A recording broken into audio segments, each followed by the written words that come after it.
on Patrick Mahomes and Mile High. Plus, how much can the Yankees trust Tanaka? That's tonight. And can the Clippers take over LA? Sports Center on ESPN and the app. They ain't trying to be a legend. They ain't trying to be remembered. All my homies lit it up. Yeah, my homies get it up. That's why we live it up. All my homies lit it up. Yeah, my homies get it up. That's why we live it up.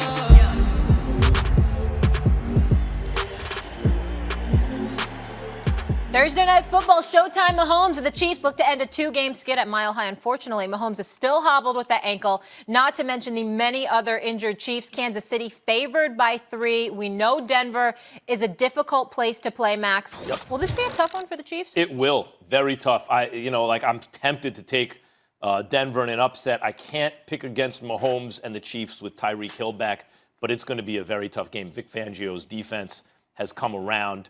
They have 2 quality wins in their last 2 games. I mean, you could say you can question the Titans, but those teams have at different times in the not too distant past looked like decent enough teams, and the Broncos have beaten them. And the main thing is they're not giving up any points. Now you take the flip side, Stephen A. The Chiefs can't stop the run.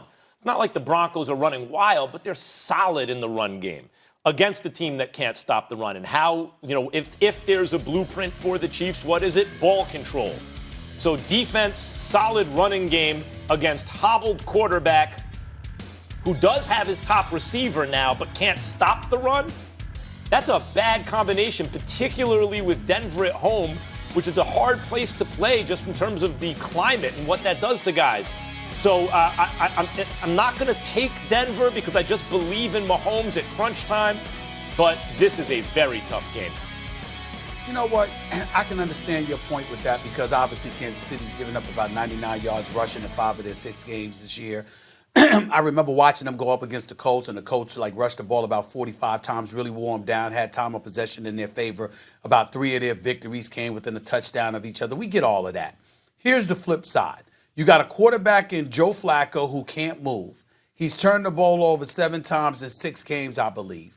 Then you've got the situation on the defensive side of the ball where they're starting a 6th-string cornerback, for crying out loud.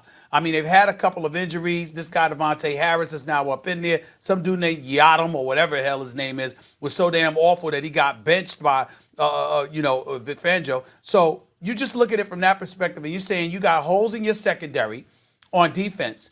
And offensively, you got an immobile quarterback prone to turning the ball over, at least at this particular juncture in the season. Both scenarios work in favor of Patrick Mahomes having the ball.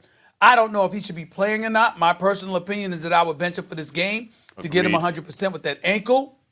But nevertheless, he is Patrick Mahomes. We know he can fling that football. Tyreek Hill has returned. Travis Kelce is still there. I don't know whether Sammy Watkins is going to be available or not. Sammy Watkins not playing, Stephen A. He's not playing. Thank you. Potentially 2 starting cornerbacks as well and 2 offensive linemen for the Chiefs. That's true, but I don't think much of Kansas City's defense anyway, so it is what it is. I just think that from the standpoint of Royce Freeman and Phillip Lindsay running the football, if you're Denver, that's the only shot you have of making this game interesting. Outside of that, I don't see it. I don't think this is going to be that difficult at all, even though it's going to be in Denver. I see Kansas City off the offense, off the field a lot. I see a tough game, not a very high-scoring game. And I got to tell you something about Mahomes. You brought it up, Stephen A. They should not be playing him in this game. He has clearly not been the same. He re-aggravated the ankle, whatever. He's on a bum wheel right now. And he's so great that he still throws 3 touchdowns and no interceptions. Sorry, that was not an interception. It was a free play that they call it. He knew so he takes a shot down the field. It's called an interception. Stop it. Should be 5 yards and a first down. Anyway, but he's still not Patrick Mahomes, and it's not so much about this game. I don't think Kansas City needs to worry about chasing the Patriots for the best record in the division, in the conference. It's way too early for that anyway, but I think their best chance to win a Super Bowl is to have a healthy Patrick Mahomes going forward. And given the schedule, if you sit him down, he's going to get like 10 days of rest. They really need that. And by the way, it's going to be a tough, low-scoring game, I think, with or without Patrick Mahomes. So clearly he improves your chances to win that game. but maybe you can hang in there even without him because, as you said, it's not like Denver's offense is scaring anyone.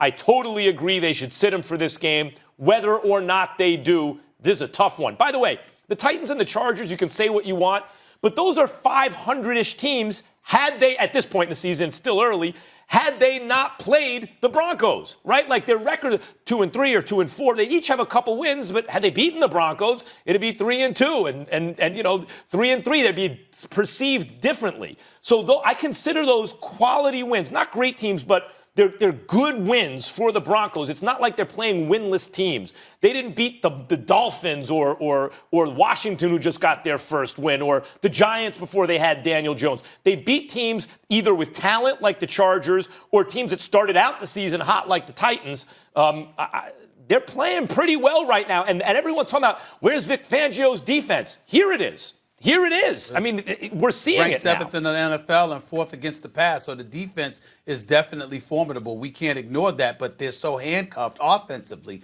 All they have is a running game. They don't have much else. And if you prioritize going up against their running game and try to make Joe Flacco beat you, particularly at this stage and point in his career, you're basically playing into a team like Kansas City's hands because chances are you're going to give Patrick Mahomes more bites at the apple. You're going to give Andy Reid more bites at the apple. You're going to give Tyreek Hill and Travis Kelce more bites at the apple. And that is what I'm predicting is going to happen in this game. It's a divisional AFC West matchup. We know that. Mile High Stadium. You know, it's tough. We get all of that. But in the end, I could see it a tough first half and Kansas City pulling away in the second half and winning this game by more than 10 points. But you guys don't think it's so important for them to get the 1 seed and be able to have home field throughout the playoffs? No. This Chiefs team?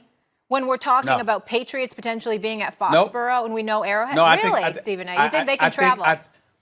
If you really think about two of the prolific games that we saw Patrick Mahomes play last year, one was in Foxborough when they lost, even though they scored 40. They ran out of time. And the other was in Los Angeles when they dropped 51 and lost to the Rams. Well, those two performances both were on the road. This guy is not fazed by going on the road, and the Kansas City Chiefs makeup, they don't mind going on the road and shutting you up. A matter of fact, I think they're a bit more tighter at Arrowhead Stadium in KC. I think they're a little bit more looser where they're on the road. So I actually like the thought of Patrick Mahomes, assuming he's 100% going into Foxborough. I've seen New England lose playoff games in Foxborough before. I don't know that Arrowhead is so much a boost for the Chiefs. In other words, it makes them play better. I agree with you. Mahomes travels. He could play anywhere. As it is a detriment to the other team. But to your point about Kansas City, last year, the roughing the passer penalty had the Chiefs linebacker just let go of Tom Brady. Like, I don't want to touch him because they still have the ball. Tom Brady waltzed into the end zone and the Pats won. And then in the AFC Championship game, that was at Arrowhead. That was very close. You know, had there not been a pre-snap penalty, the Chiefs win. But the Patriots went on to win. Molly, I don't think that home field is what is going to decide it between the Chiefs and the Pats if it comes down to that. I do think the Chiefs got to do something about their run defense. Like, that could decide it. Mm-hmm. Yep. And as we talked about earlier, they're missing a lot of people on defense and offense for this game. All right, guys, up next, two of the toughest guys on the planet are here. Yes, sir. Boxing champ Tyson Fury and WWE legend Triple H are in the house. And what are they doing together? We will tell you that. Don't go anywhere.